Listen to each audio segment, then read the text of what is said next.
मुखिया जी, अपने के वार्ड में लॉकडाउन की अवस्था कैसन बा?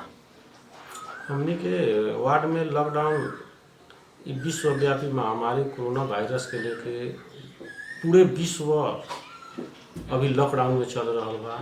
ये से हमनी के एगो वार्ड तो सिमरौनगढ़ नगर पालिका न बल्कि देशे लॉकडाउन में बा। पूर्ण रूप से लॉकडाउन बा। बाजार स्थानीय दुकानों का सब पूर्ण रूप से ठप बा। और ये गांव घर में खास करके अपने के वार्ड में लोग के जागरूक करावे खातिर अपने लोग के कैसन किस्म के पहल कर रहल बानी? हमनी के सिमरौनगढ़ नगर पालिका से 22 गते जी 12-22 में एगो पत्र जौन कार्य विधि मिलल ओमे कोरोना वायरस जन चेतना मूलक कार्यक्रम वार्ड अध्यक्ष के संयोजकत्व में बनावे के समिति के निर्देशिका अनुसार वो निर्देशिका में देले बा वार्ड स्तरीय आवश्यकता पड़े तो टोल स्तरीय बनावे के। वो अनुसार हमनी के सिमरौनगढ़ नगर पालिका हमारे 4 नंबर वार्डा पड़ल। 4 नंबर वार्डा में 2 गो टोल बा, गंगानगर हरिहरपुर। ये दोनों टोल में टोल स्तरीय कोरोना वायरस संक्रमित के लिए गांव-गांव में घर-घर में जाके वार्ड अध्यक्ष के संयुक्तवा में एगो स्वास्थ्यकर्मी, महिला स्वयंसेविका, प्रहरी लगायत स्वयंसेवक लगायत 7 सदस्यीय समिति जौन गठन भेल।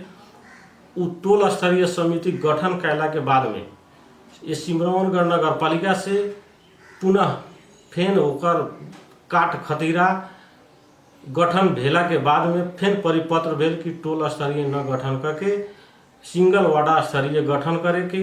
ये से हमनी के सिमरौनगढ़ नगर पालिका में कोनो भी काम करे से पहले हमनी के बहुत सोच समझ के करे के पड़ता कि हमनी के नगर पालिका से जौन निर्देशन होता वो पहले सोच समझ के निर्देशन ना होता। हमनी के काम क के आगाड़ी बढ़ जाता रही ओमे बाधक बन के फिर रुकावट हो जाता।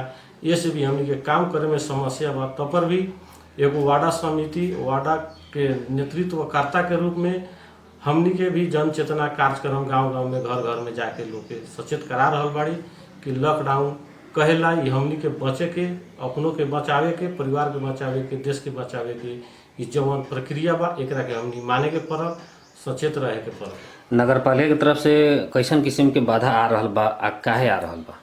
ये हमनी के सिमरौनगढ़ नगर पालिका में जवन प्रमुख प्रशासकीय अधिकृत उप सचिव होए के चाही, जवन हमनी के सिमरौनगढ़ नगर पालिका में उप सचिव प्रमुख के रूप में अभी न भेला से यहाँ बहुत काम में नीति पूर्वक करे में समस्या हो रहल बा। जवन भी कार्य विधि अनुसार होए के चाही, जवन निर्देशन हमनी के वार्ड में परिपत्र करे के चाही, पूर्ण रूप से पहले समझ के निर्देशन वार्ड में बैठावे के पड़ल। वैसन तरीका से न आके जवन निर्देशिका आ रहल बा निर्देशिका के हमनी बूझ के काम क के आगाड़ी जब बढ़ जाता रही तो वहाँ से बाधा आ जाता। जवन अपने के हम बतावे के चाहम सिमरौनगढ़ नगर पालिका से जवन पत्र आए मैसेंजर में हमनी के बैठावल गए ओमे पूर्ण रूप से लिखल बा जवन 22 गते रहे करे के, जवन 4 गते के डेट में 1/4 में परिपत्र हो गया है कि सिमरौनगढ़ वार्डा में कोविड-19 के लेके जौन जन चेतना मूलक कार्यक्रम के लिए जो समिति गठन करे के बा उस समिति वार्डा स्तरीय सिंगल एगो समिति गठन करके आ बोदार्थ नगर प्रमुख श्री विजय शंकर यादव के जानकारी करे खतीरा जौन बोदार्थ के ले पत्र में आयल बा इस सिस्टम से गलत बा। नगर जौन सिमरौनगढ़ नगर पालिका से पत्र आए उन पत्र में बोदार्थ न होए के चाहिए, उदार्थ होए के चाहिए। ये भी हमनी के ये पत्र भेजे से पहले भी ये सब पर ध्यान नगर पालिका के हमनी के देवे के चाहिए। ऐसन किस्म पे काहे आ रहल बा? कहीं विवाद बा कि कौन कारण बा कि वैसे मतलब पदार्थ कह के आ रहल बा? अब एमे विवाद तो न बुझे के पड़ल, एमे ई बुझे के पड़ल कि परिपक्व हमनी के हाकिम साहब नहीं खन, ये से ये सब चीज के कमी हो रहा। अच्छा, हाकिम साहब लॉकडाउन में घर गइल बड़न कि यहाँ भी आइले नहीं कोई नया जे आवे वाला रहे? हमनी के सिमरौनगढ़ नगर पालिका में हाकिम साहब, मेयर साहब राहत वितरण कार्यक्रम में पूर्ण रूप से लागल बड़ा, अपना घरे नहीं खन। तब पर भी एमे कथी बा कि हम ई कहे के चाहम काम करत करत में भी सिखाई होखले, पूर्ण रूप से लोग के शिक्षा प्राप्त न होखले, जे काम करले उनके से गलती होखले। ऐसा पुनः गलती न होखो, ये सब पर पुनः वो लोग के ध्यान देवे के चाही। जवन कार्यक्रम अगाड़ी बढ़ चुकल बा ओमे पीछे से हस्तक्षेप न करे के चाही, काम करे वाला लोग के प्रोत्साहन देवे के चाही। जी, शुरुआती दौर में जौना टाइम में विश्व में 16,000-15,000 लोग मरल है ये कोरोना वायरस से, वो टाइम में जब हमने के नेपाल में लॉकडाउन के अवस्था आयल करे के, तो टाइम में बहुत मतलब जोर शोर से प्रचार प्रसार गांव-गांव में साउंड से जानकारी करावल गेल कि लोग के कि एकरा से कैसे बचल जा सकता, कैसे सुरक्षित रहल जाए, सोशल डिस्टेंस कितना करे के बा, का करे के बा, का ना करे के बा, चीज़ रहे। तो उस समय में जब कम रहे तब बहुत प्रचार प्रसार हुए, लेकिन अभी लाखों मतलब लोग मर गए दुनिया में। अभी की आवश्यकता एकदम जरूरी बा, लेकिन देखल जा रहा बा कि पहले जितना अपने लोग तेजी से वो सब काम में ध्यान दिले रहे, अभी नहीं अपने लोग कर रहा। तो ऐसा काहे हो रहा बा? एकर एगो कारण, मुख्य कारण ई बा कि जौनी खान पूर्ण देश में हमनी के नेपाल में लॉकडाउन भेल, वो समय में राहत वितरण कार्यक्रम संचालन ना रहे। ओकर नतीजा बा कि जौनी खान वितरण न होइत रहे, वो समय में सब कोई के आशा रहे कि हमनी के सुरक्षा एके गो बा, लॉकडाउन जी। वो से पूर्ण रूप से जन चेतना के लिए मास्क, साबुन और हमनी के साउंड लगा के गांव-गांव में जन चेतना मूलक रिकॉर्ड बजा के लोग के हमनी के जागरूकता जौन ले ली, वो समय में हमनी के पूर्ण रूप से जागरूकता अभियान सुचारू रहे। लेकिन आज जौन हमनिए के सिमरौनगढ़ नगर पालिका से लॉकडाउन के जौन सिस्टम हमनी के बना देली, राहत वितरण में उ लॉकडाउन प्रक्रिया के हमनिए के सिमरौनगढ़ नगर पालिका से वो चीज़ के मान मर्यादा के उल्लंघन हो रहा बा। प्रत्येक गांव में, प्रत्येक टोल वार्ड में जो राहत वितरण कार्यक्रम हो रहा बा, उ एगो सबसे बड़का निंदनीय वाला बात हो गई बा कि जौन सिस्टम जौन हमनी के चाही राहत वितरण करे के, उ वातावरण अच्छा तरीका से मिले नहीं के सकई, वो में सहकार्य के कमी रहे। जैसे में लॉकडाउन के अर्थ बा कि सब कोई के अपना घर में रहे के, तो राहत वितरण में हमनी के सिमरौनगढ़ नगर पालिका में गाड़ी के भी अभाव नहीं थे। गाड़ी भी चाहला से जितना चाह ली उतना गाड़ी भी हमनी के व्यवस्था हो जाए। वैसन अवस्था में शेयर करके हमनी के पूर्ण रूप से राय सलाह सुझाव हमनी के नगर पालिका के प्रमुख अधिकारी लोग हमनी से ले रहे वितरण करे खातिर। हमनी के एगो और अपने के बताए के चाहें, यही से जोड़े के चाहें, सिमरौनगढ़ नगर पालिका में राहत वितरण करे खातिर 21 गते के सर्वदलीय समिति के बैठक भेल जी। वो से पहले ये जिला 12 जिला में 16 गते के 12-16 गते सर्वदलीय समिति के बैठक भेल। वो सर्वदलीय समिति से परिपत्र कल गेल सब स्थानीय तह में कि हमनी के राहत वितरण करे खातिर राहत संकलन नमावली, असहाय गरीब लोग के, जेहनदार मजदूर किसान लोग के जौन हमनी के राहत देवे के बा, वैसा नमावली संकलन करे खातिर परिपत्र जौन कल गेल, ओमे हमनी के सिमरौनगढ़ नगर पालिका संपूर्ण वार्डा में 18 गते के पत्र पेठैलन। पत्र भी हमारा साथे बा कि 3 दिन के भीतर में नगर पालिका में राहत वितरण नामावली हमनी के संकलन करके बुझावे के, जवन 21 गते के दिन हमनी के स्थानीय यहाँ नगर स्तरीय जो समिति बैठा रहे, ओमे कार्यपालिका भी समावेश रहे। ओमे हम ओसे पहले 19 गते के 18 गते के परिपत्र के बाद में 19 गते के सर्वदलीय वार्डा में बैठक करके नामावली संकलन कैली। वो नामावली संकलन हमनी के पूर्ण रूप से संकलन करके पेश कैली 21 गते के नगर स्तरीय सर्वदलीय बैठक में। ओ के मान्य न करके ओमे फेन नाम चेंज करके और नाम दोसर व्यक्ति के आयल। ओ से आज हमनी के सिमरौनगढ़ नगर पालिका में वो दिन के निर्णय है कि संपूर्ण वार्डा से नामावली संकलन होके आई। वो संकलन के बाद में कार्यपालिका के बैठक करके कौना तरीका से वितरण का सिस्टम बना के हमनी के वितरण कल जाए। लेकिन वो बैठक न करा के जथाभावी रूप से जौन वितरण हो रहा बा, ओकर परिणाम बा कि हमनी के जहाँ जहाँ वितरण हो रहा बा वहाँ विवाद हो रहा बा, भीड़ इकट्ठा हो रहा बा। ये से हमनी के लॉकडाउन के औचित्य ना रहा। जी, अपने के वार्ड में राहत वितरण अभी तक नहीं है भइल। अपने इशारा कर रहा बानी कि एमे कमी कमजोरी नगर पालिका के बा, लेकिन वहाँ के जनता कह रहा बा कि अपना ही बांटे के नहीं चाह रहा। तो ऐसा अपने के वार्ड के लोग जे पीड़ित बा, जिनका राहत चाहे, क्या आपने नहीं चाहत कि उन लोग के राहत मिले के चाहे? सिमरौनगढ़ नगर पालिका से परिपत्र जौन भेल, वो परिपत्र अनुसार हमनी के नामावली संकलन करके नगर पालिका के जगह हमने पुगा देली। जी वहाँ से हमने के 900 व्यक्ति के घर धूरी के वितरण करेला नामावली अब भरपाई बन चुकल। वार्ड से खाली की पूरा नगर पालिका भर? पूरे नगर पालिका से हमने के ये वार्ड में 4 नंबर वार्ड में 900 जना के वितरण करे खातिरा निवेदन जौन निवेदन के भी हम अपने के बताए के चाह जौन सिमरौनगढ़ नगर पालिका से हमने के 900 घर धूरी के वितरण करेला मिलल आ 900 के संख्या में यहाँ परिपत्र मिलल कि इतना आदमी के निवेदन वितरण कर देवे के कि बिहान बटाई ऐसा अवस्था में जब हमने के वितरण करेला पूर्व तैयारी निवेदन के हमने के हरिहरपुर टोल में जो हमने के पूर्व तैयारी हो रहे वो समय में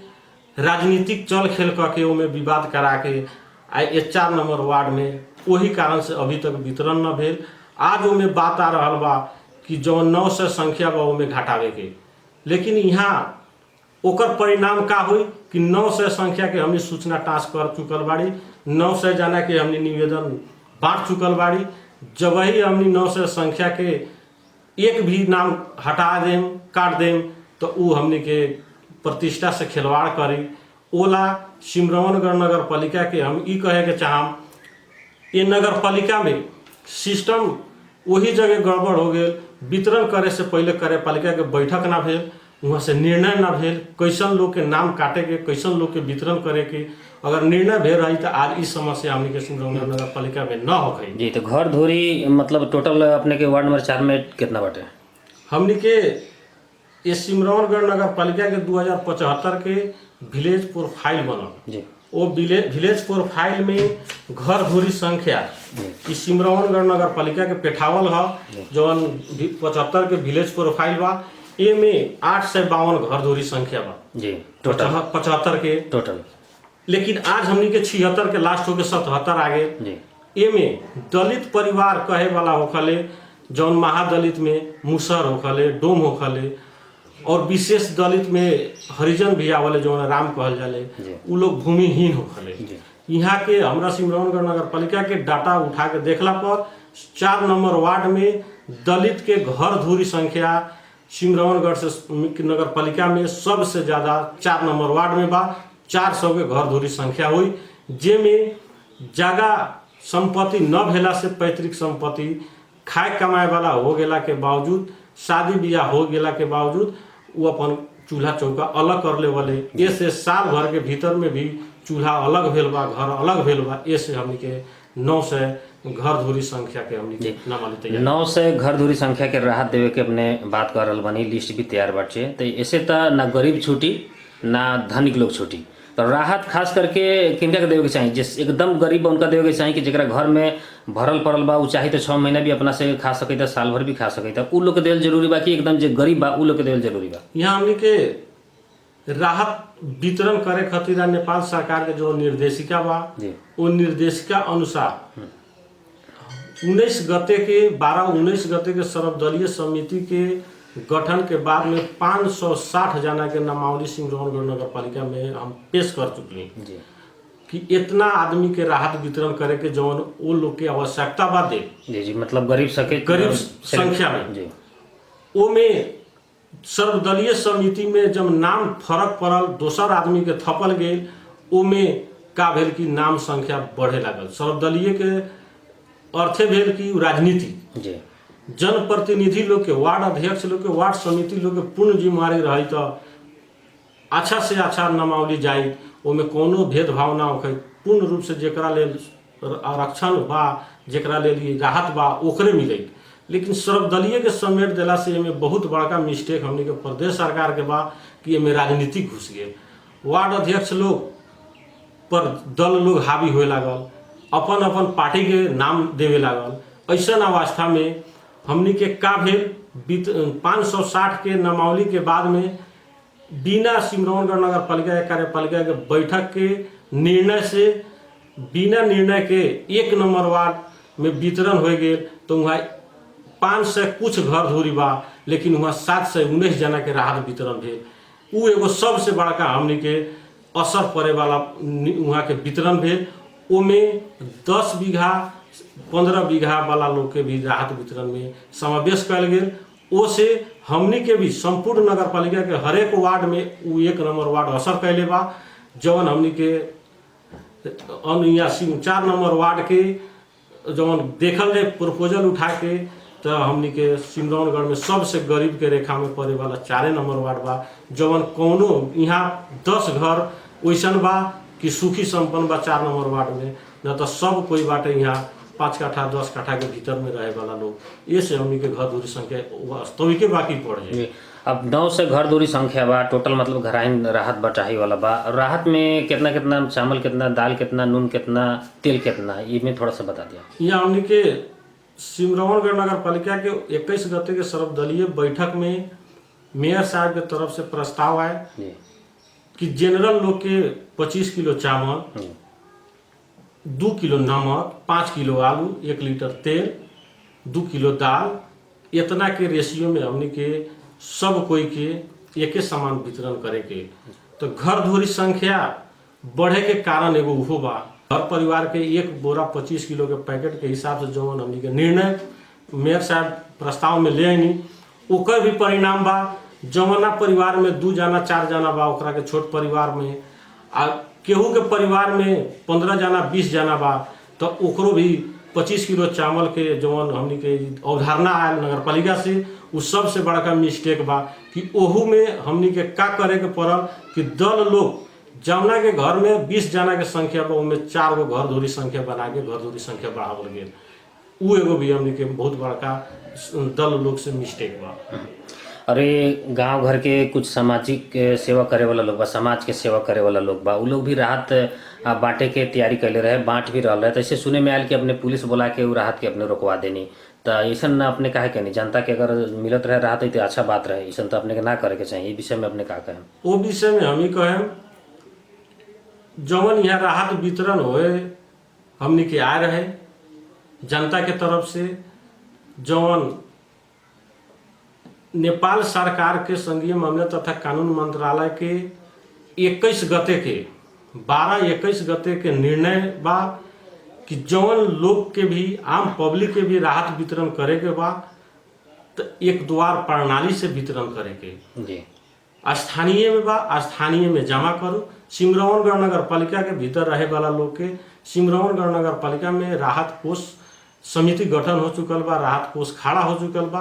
केहू के सहयोग करे के बा तो वो राहत कोष में सहयोग करे के पड़ी कि दोहरी लो नेपाल सरकार के जवन हमनी के अवधारणा बा राहत वितरण करे खातिरा कि एक व्यक्ति के एक बेर भी राहत मिले के पड़ल, दोहरो ना पड़े के पड़ल। उसके चलते यहाँ समस्या पड़ल, जवन नेपाल सरकार के निर्णय बा। ओकरा बाद में 23 गते के यहाँ राहत जवन वितरण होइत रहे उ एगो नियम से मिले वाला ना भेल। ओकरा भी बावजूद यहाँ राहत वितरण करे से पहले केहू आदमी के सहयोग करे तारी, वितरण करे तारी, तो एगो सबसे बड़का मिस्टेक वितरण करे वाला लोग के ई भेल कि स्थानीय तह में जौना भी वार्ड में वितरण करे तारी तो स्थानीय तह से समायोजन करे के पड़ी, सलाह लेवे के पड़ी, टाइम लेवे के पड़ी। जौना वार्ड में वितरण करे तारी वार्ड में जानकारी कराए के पड़ी।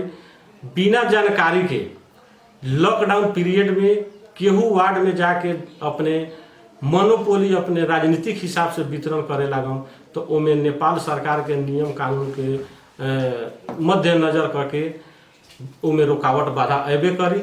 ओला हमनी के कोनो भी समस्या ना आई, नैतिकता न बनैता कि हमनी के जौना भी वार्ड में राजनीतिक, काहे कि हर एक पार्टी के लोग उम्मीदवारी देवले चुनाव लड़ले, बहुत लोग बानू पैसा वाला संपत्ति वाला सब कोई बांटे, तो लॉकडाउन के औचित्य ना रही।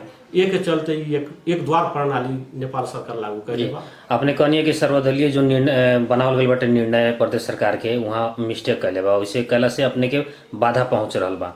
ऐसा ही अगर ये जो व्यक्तिगत लोग जो बांटे के प्रयास कर रहा बाटे उ लोग को उसमें ऐसे नहीं रख रहा कि वहाँ रखला के बाद में गरीब लोग का जने पहुँची कि ना पहुँची, अगर चल खेलों में राहत के में चल खेल हो सकता है हिसाब से कहीं बांट रहा हो। तो अपने के हम व्यक्तिगत विचार जाने के हम कि अपने प्रदेश सरकार के सर्वदलीय निर्णय के कमी कमजोरी बता रहा बानी, तो ई जो कोष में जमा खड़ा करे वाला जो बाटे एमे कमी कमजोरी अपने के लागत है कि ना? व्यक्तिगत विचार बस। एमे राहत कोष जवन खड़ा बा, ये से पहले भी हमनी के पर साल 75 में टोर्नाडो ऐसन जौन महामारी के रूप में जौन टोर्नाडो हवा हो रही रहे वो में भी राहत वितरण जथाभावी लोग जहाँ से बुझायल वहाँ से अपन करे के शुरू कैलक।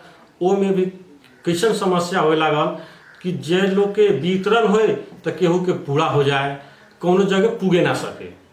ये से वो में भी हमनी के जिला प्रशासन कार्यालय में राहत कोष खड़ा भेल। वो राहत कोष के माध्यम से वितरण होए तो सब कोइलम पुग जाए। वो के चलते ही राहत कोष एगो बहुत बड़का एगो आधार बा। आज हम ये गांव के हमरा भी सहयोग करे के बा तो हम एक गांव में न बल्कि कोष में जमा करें तो सब जगह सहयोग पुग जाई। हमार सब जगह से हमरा अच्छा प्रोत्साहन मिली।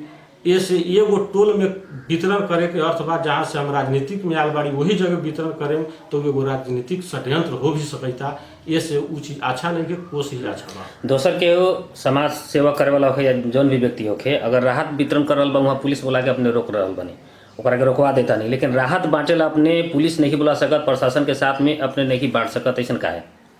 यहाँ हमनी के सिमरौनगढ़ नगर पालिका से जितना भी राहत वितरण हो रहा बा उनमें नेपाल प्रहरी सशस्त्र प्रहरी के सहयोग बा। वो लोग के भी राह के वितरण हो रहा बा। अब अपना मन से केहू वितरण कर रहा बा बिना हमनी के स्थानीय तौर से समायोजन कैला के बावजूद वो से प्रशासन हो जगह न गए। अगर सहकार्य हमनी से रही तो हमनी प्रशासन से टाइम लेती, वो लोग के भी सहयोग करती और वितरण भी करवाई। अपने के वार्ड में अब राहत कहिए वितरण हो कि वितरण नहीं होवे वाला ऐसा स्थिति आ गई बा? हमनी के नामावली पेठा दिले बाड़ी जी। हमनी के सिमरौनगढ़ नगर पालिका के जब 4 नंबर वार्ड के पाली आयल 1 से 3 तक बटा के 4 नंबर तक, 4 नंबर में अब थोड़ा सा अब राजनीतिक विवाद कहल जाओ कि हमनी के अपन मिस्टेक कहल जाओ, लेकिन कहीं ना कहीं मिस्टेक भेल बा। ये से विवाद भेल लेकिन वो कोनो खास विवाद ना रहे, थोड़ा देर रहे बैठ के भी मैनेज हो जाए वाला रहे। वो से 4 नंबर ना बांट के 5 नंबर में वितरण भेल तो इसे करते करते हमनी के 11 नंबर वार्ड तक वितरण हो गए। अब 4 नंबर के वितरण करे के बाद अब हमनी के मेयर साहब के कब ध्यान पुगे जाए 4 नंबर पर नामावली हमनी के पूर्ण रूप से वितरण निवेदन हो चुकल बा। अब कहिया बटिहन अब ना बटिहन अभी हमनी के मैसेज नहीं खे आए। और मैसेज हम यही माध्यम से अपने के बादल टीवी के माध्यम से हम कहे के चाहम सिमरौनगढ़ नगर पालिका के नगर प्रमुख जी के, प्रशासकीय अधिकारी जी के कि 4 नंबर वार्ड में वितरण होखो। काहे कि सिमरौनगढ़ में सबसे गरीब में पड़े वाला 4 नंबर वार्ड बा। ये पर राजनीतिक न कैल जाओ, ये विश्वव्यापी महामारी है। एमे अगर गरीब जनता लोग के अपने जितना दिन तड़पाए एकर असर अपने के पड़ी। ऐसे हमनी के नामावली जवन दे देले बाड़ी वो नामावली के अनुसार अपने के चित्त नहीं खे बुझे इतना वितरण करे के तो अपने के प्रश्न आगे के पड़ल कि हे व्यक्ति के देवे के नहीं खे, अपने जगह से आगे के पड़ल। न तो अपने लोगन के 1 नंबर से लेके 4 नंबर बाहे 10 गो वार्ड में वितरण कैले बाड़ी। जैसे में पारसा टोला में हर एक व्यक्ति के नागरिकता जौना के हो गए बा उन नागरिकता वाला के राहत वितरण भेल बा। सबसे बड़का या द्वंद खड़ा होए वाला हमनी के इहे सब विषय बा। जौन 15 बीघा 20 बीघा वाला लोग के यहाँ राहत वितरण भेल बा, ये सब द्वंद वाला बात बा। आज हमनी के 4 नंबर वार्ड के जे भी कोई के नाम हमनी हटवे जारी तो यहाँ द्वंद हुई। ऐसे यहाँ विवाद और राजनीतिक षड्यंत्र न खड़ा कर जाओ। यहाँ महामारी बा, महामारी के सब कोई अपन दुख बुझ के गरीब जनता के दुख बुझ के ले आके ना हमर खेत बिकाईता ना मेयर साहब के ना हाकिम साहब के, हमनी के जनता के सहयोग कर जनता के कर तीरल आज खून पसीना बहावल वही जनता के रकम है, वही जनता के समय पड़ल बा। आज वही लोग के हमनी के वितरण करे के बराहत ले आके शांति से बांट देवल जाओ। अगर शांति से न बांटे तो यहाँ 4 नंबर के वार्ड प्रमुख के नाता से एकरा ला हम बैठब ना, नियम से जहाँ भी खोजे के होई जहाँ भी जाए के होई वहाँ हम जाएं। लेकिन यह 4 नंबर वार्ड में बांटे के होई तो पहल करके कहाँ से वितरण होई हम वितरण कराबे करब। लेकिन वो से अच्छा हमनी के यहाँ राजनीतिक चल खेलना हो को सिमरौनगढ़ नगर पालिका में अपने के इहे से हम अनुरोध करे के चाहम कि जितना जल्दी है उतना जल्दी ले आके वितरण कर देवे के पड़ल। महीना लागे लगा लॉकडाउन के, लेकिन राहत वितरण नहीं है भइल। अब कहिया अपने जागम, अब कहिया ई खोजम कि हमरा वार्ड में वितरण ना भइल, समय बताओ। यहाँ सबसे बढ़ के अधिकार दुरुपयोग के सिस्टम बा हमनी के सिमरौनगढ़ नगर पालिका में। अपन अधिकार खोजला पर यहाँ सब कोई के जे भी लोग अधिकार अपन खोजी ओकरा पर षड्यंत्र खड़ा होखले। यहाँ संघ केंद्रीय सरकार हमनी के निर्देशिका बैठा देले बाड़न। वो निर्देशिका में प्रश्न लिखल बा, हरेक वार्डा समिति के निर्णय से खरीद क के राहत वितरण करे के। लेकिन हमनी के सिमरौनगढ़ नगर पालिका निर्णय करे से पहले अपना मोनोपोली पहले ही राहत खरीद के स्टॉक बना चुका रहा। ऐसे एगो तो अधिकार दुरुपयोग वो लोग कहले बड़ा कि हमनी के जौन अधिकार है जौन वो लोग अपने अधिकार वो अपन कायम कैलन, तब पर भी हमनी एमे राजनीतिक षड्यंत्र न होखो हमने भी सहयोग कैली कि ठीक बा अपने भी खरीद ली तो अच्छा तरीका से स्वस्थ तरीका से वितरण होखो। वो में राजनीतिक का हो गए कि एक दिन में एगो वार्ड के वितरण करे के, 11 गो वार्ड बा सही वितरण करे में हमनी के 11 दिन समय लागी। जैसे में हमनी के मास्क वितरण करे के रहे, संपूर्ण वार्डाध्यक्ष लोग के बोला के वार्डाध्यक्ष के जिम्मा में मास्क मिल गए, साबुन मिल गए, सब वार्ड अध्यक्ष लोग अपना अपना टोल में अपना अपना वार्ड में वितरण कैलन। वो तरिया हमनी के सिमरौनगढ़ नगर पालिका आज राहत वितरण खतीरा अगर हमनी के बोला के जितना घर दूरी बा उतना बराबर के हमनी के राहत में पड़े वाला लोग के नाम अनुसार हमनी के राहत मिल रही, तो हमनी के 1 दिन से 2 दिन लगे संपूर्ण गांव में टोल में हमनी के हरेक वार्ड अध्यक्ष लोग राहत वितरण कर देले रही। ऐसे मिस्टेक हमनी के यहाँ राजनीतिक मिस्टेक वो लोग कर रहा बाड़न, महामारी में राजनीतिक खेल रहा बाड़न कि स्वयं अपने जाके राहत वितरण करे के, वीडियो कैमरा लगावे के, सबके फोटो खींचे के। ये एगो सबसे बड़का गलत किस्म के उलम हमरा देखे के मिलल। जवन राहत वितरण में वीडियो रिकॉर्ड बन रहा बा, ये कोनो खुशी के बात नहीं है, दुख के घड़ी बा। केहू के मान सम्मान खतीरा अपमान न कल जाओ। गरीब होखले जवन कमजोर भी लोग होखले राहत लेवेला आज के डेट में सब कोई के समस्या लोग के समस्या बा, लेकिन वहाँ जवन वीडियो रिकॉर्ड हो रहा बा कि राहत वितरण में जाके फोटो खिंचा रहा बा, वो एगो सबसे बड़का गलत अवधारणा बा। जौन हम यही जगह से सिमरौनगढ़ नगर पालिका के नगर प्रमुख जी के हम ध्यान आकर्षण करावे के चाहम, केहू के मान सम्मान करे नहीं अबै तो अपमान मत करी, वीडियो कैमरा रिकॉर्ड मत करी। अगर रिकॉर्ड करे के बाद तो अपन जग प्रयोजन बेटा बेटी के शादी ब्याह में वीडियो रिकॉर्ड करी, फंक्शन में करी। ऐसा महामारी के समय में केहू के दान दे के केहू के राहत वितरण करके जौन रिकॉर्ड कर रहा बानी वो एगो सबसे बड़का केहू के चरित्र पर पड़े वाला वो बिहान के दिन में फिगर देखावल जाए, कहीं देखावल जाए तो केहू के में मनहानि होई, अपमान होई, वैसा हमरा बुझाल वो सब तरीका अच्छा नहीं थे। जी सिमरौनगढ़ नगर पालिका में बहुमत राजपा के अपने के पार्टी के बहुमत पूरा आरोप नगर प्रमुख पर लगा रहा बानी, ये आरोप कितना उचित बा? सिमरौनगढ़ नगर पालिका ऐसे भी देश में नेपाल के सबसे बड़का धरोहर कहे वाला ऐतिहासिक पुरातात्विक रूप में सिमरौनगढ़ एगो ऐतिहासिक ठाव जवन आज से न बल्कि शताब्दियों से 100 वर्ष हजारों वर्ष पहले के ही राजधानी रहल, कर्नाटक काल के राजधानी रहल सिमरौनगढ़ के। जौन आज हमनी के शाही काल से राणा काल से जौन सिमरौनगढ़ पर दमन हो चला एगो हमनी के स्थानीय तह मिलल, संघीयता मिलल। वो संघीयता में नगर प्रमुख जी के बहुमत ना भेला से हमनी के राजपा के लोग पूर्ण रूप से सहयोग करे के चाहनी कि एगो कम से कम सिमरौनगढ़ के इतिहास कायम होखो कि बहुमत ना होते हुए पूर्ण रूप से सहयोग करके सिमरौनगढ़ के विकास खतीरा पहले के राजधानी जैसा सिमरौनगढ़ के सजावे खतीरा हमनी के सहयोग करके सिमरौनगढ़ के सिंगारल जाओ, पर्यटन स्थल के पर्यटकीय सुंदरता सौंदर्यीकरण बढ़ावल जाओ। एला हमनी के संपूर्ण राजपा के लोग विकास करे खतीरा सहयोग करो, सहयोग के भावना रह के हमनी के एक बस्ता जना के पूरा सरकार एक कांध में कांध मिला के हमनी चले के 3 साल तैयार भेली चल ली। लेकिन वो चलला के हमनी के मैसेज गलत आवता बेनिफिट हमनी के गलत हो रहा बा कि जौन भी हमनी सहयोग कैली वो सहयोग के दुरुपयोग तरफ पुगेलन, विकास के तरफ न सिमरौनगढ़ के विकास के हमनी के अवधारणा ले गेली, लेकिन सिमरौनगढ़ के विकास न बल्कि सिमरौनगढ़ के हमनी के जौन सोच रहे ओकरा से खिलवाड़ के तरफ में गेलक। ऐसे हम ई कहे के चाहम हमनी के राजपा के बहुमत कार्यपालिका 21 गो बोर्ड में राजपा के बहुमत हमनी के 16 गो बा। उ 16 आदमी अब एकजुट हो गेल बानी। अब हमनी के पूर्ण रूप से एकता अपन जना के अच्छा पर अपन विकास खतीरा अपन अपन प्रस्ताव ले जाके कार्यपालिका से पास करा के सिमरौनगढ़ में एगो इतिहास राजपा कायम करी। अब सहकार्य करके चले वाला जगह सिमरौनगढ़ नहीं थे।